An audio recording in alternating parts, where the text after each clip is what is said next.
Didik TV KPM. Kembali bersama kami di slot menengah atas di Didik TV KPM. Hari ini kita akan bincangkan topik yang sangat menarik yang seharusnya diaplikasi dalam kehidupan seharian kita. Mata pelajaran ialah pendidikan moral dan sebenarnya topik tersebut ialah prinsip keadilan dan prinsip keprihatinan. Itu sangat penting dan bersama saya ialah Cikgu Suresh. Cikgu, untuk segmen ini kita akan memberikan fokus kepada prinsip keadilan, ya. Ya. Baik, silakan Cikgu. Okey, terima kasih Hanif. Okey. So, perkara pertama yang kita akan sentuh hari ini adalah berkaitan dengan contoh prinsip keadilan. Okey, contoh ini ada 5. Boleh ya? Boleh, Cikgu. Okey. So, jika kita mengamalkan prinsip keadilan, ini contoh dia. Okey. So, individu bersikap tidak berat sebelah. Okey. So, murid-murid boleh perhatikan. Cikgu ada gariskan kata kunci dia. Yang pentinglah, yang perlu anda ingat. Okey. So, individu yang mengamalkan prinsip keadilan, individu tersebut akan bersikap tidak berat sebelah. Tidak berat sebelah. Contohnya dalam soal di sekolah, pemilihan pengawas, pemilihan ketua pengawas, pemilihan. Selalunya dalam sekolah kita buat secara demokrasi. Mengundi. Lebih senang.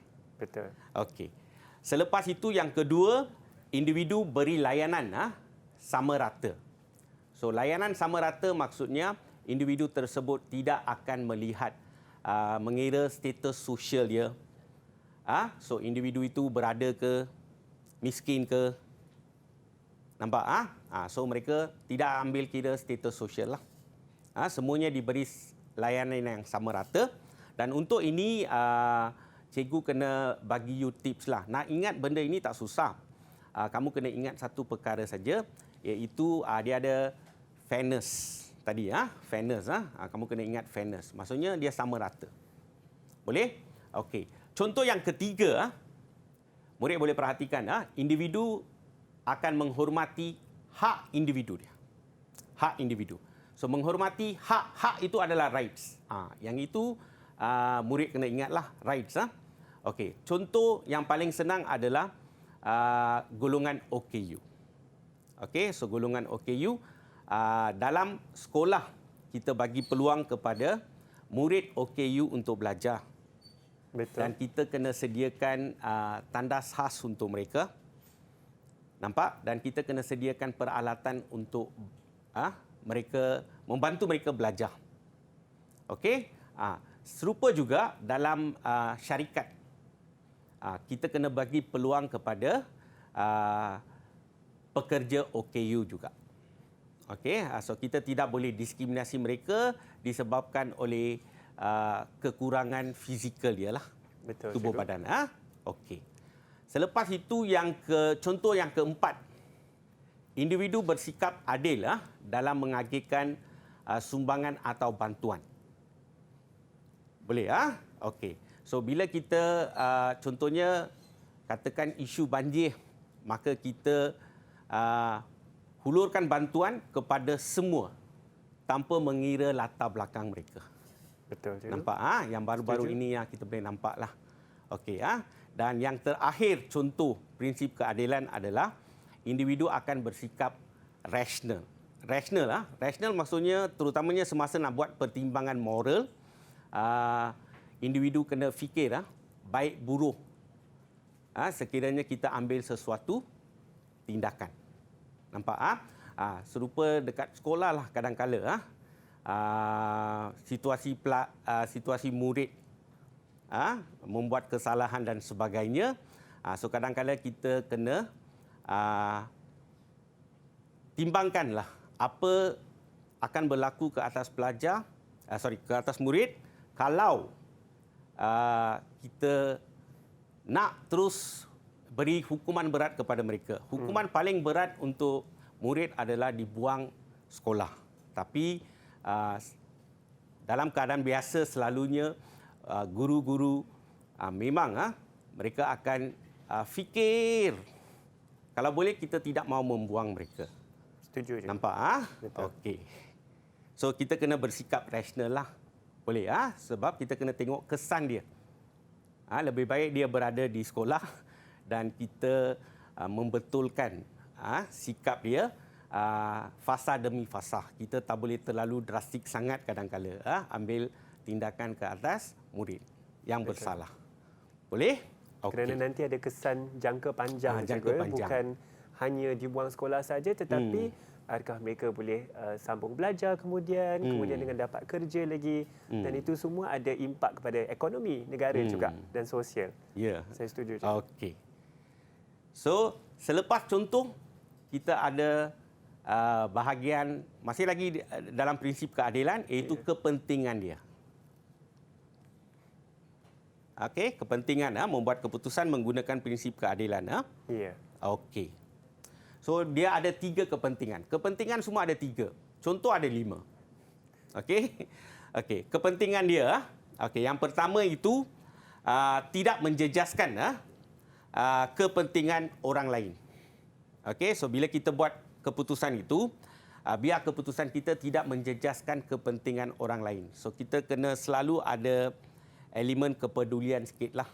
Nampak dia tidak jejaskan orang lain. Nampak?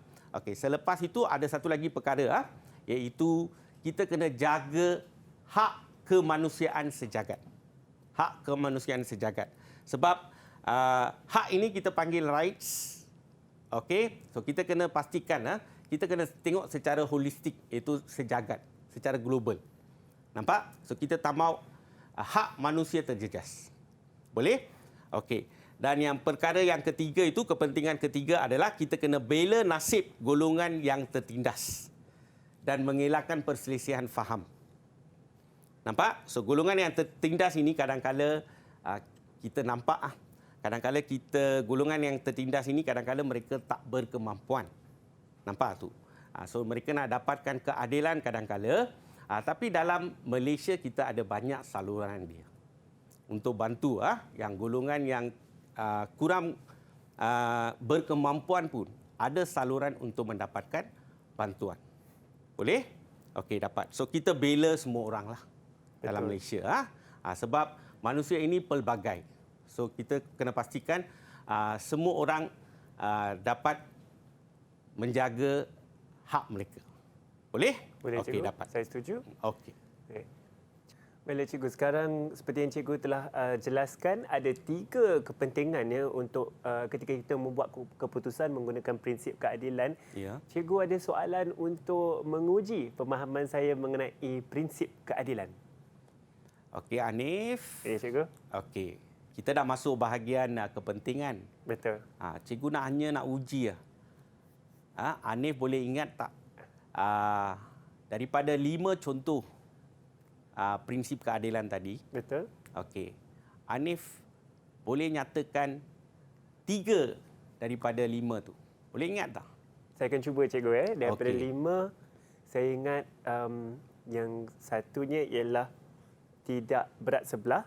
Okey, bagus. Terutama sekali ketika kita ingin membuat keputusan, kita tidak ada sikap berat sebelah. Okey. Nombor 2, kita akan memberi layanan yang sama rata. Okey. Ya. Okey. Yang ketiga, saya tahu memberi kepentingan kepada hak sejagat atau hak kemanusiaan. Hormati hak kemanusiaan. Betul, cikgu? Ya. Ya, sebagai contoh mengenai bagaimana kita melayan golongan OKU. Okey, tepat. Okey, tepat. Tepat, cikgu. Okey, bagus. Terima kasih, cikgu. Awesome jawapan. Awesome, cikgu, ya. Okey. Baiklah, cikgu. Saya rasakan pasti banyak lagi yang cikgu ingin berkongsi. Kita sudah habis mengenai prinsip keadilan, ya. Dan cikgu Suresh tentu ada banyak lagi ingin menguji saya juga, ya. Maka kita akan berehat sebentar. Pastikan anda jangan ke mana-mana. Terus bersama kami di Didik TV KPM.